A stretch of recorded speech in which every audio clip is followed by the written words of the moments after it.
The commitment that was given by Mr. Chandrababu Naidu, the Chief Minister of Andhra Pradesh, prior to the elections and during a election manifesto which was included about the waiver of the loans, it is taking different turns. The ultimate objective, it appears, is to reduce the burden on the government and to reduce substantially the number of beneficiaries.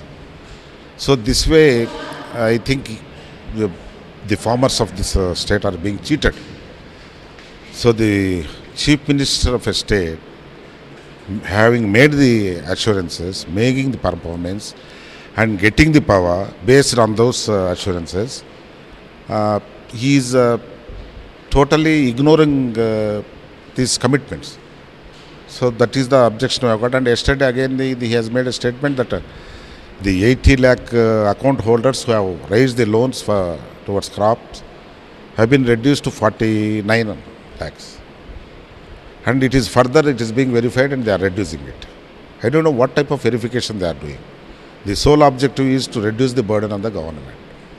And second thing, the unilateral decisions that are being taken which affects the entire state, like deciding the place of the capital and deciding the date of formation of Andhra Pradesh. These are all unilateral decisions. They cannot be taken in the cabinet. So for a Rajdhani, for the capital, AP Reorganization Act says that they have appointed a committee of experts. They will submit a report, and basing on that report, we can take a decision.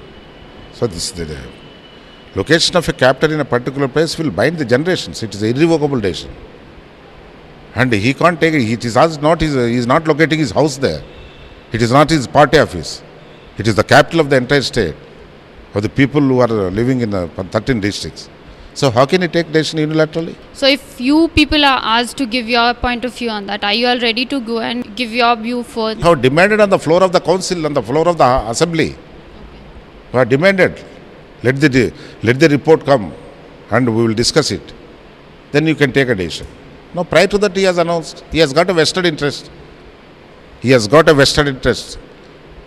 Without any hesitation we will say, he has got a vested interest. APCC के senior नेता रामचंद्र राव ने आज यहाँ इंदिरा भवन में एक meeting बुलाई और उसमें उनका कहना था कि टीडीपी गवर्नमेंट अपने बारे में सोच रही है, सरकार पे और स्टेट पे बोझ कम करना चाहती है और उसका बोझ वे सारे किसानों पर डालना चाहते हैं। जिन लोन्स की माफ़ी के वादे उन्होंने इलेक्शन से पहले किए थे, उन लोन्स की माफ़ी के बारे में उनका कोई ख्याल नहीं है, ना वो उन लोन्स को माफ़ करने वाले हैं। कैमरा पर्सन समद के साथ मैं प्रियंका, मुंसिफ टीवी, हैदराबाद।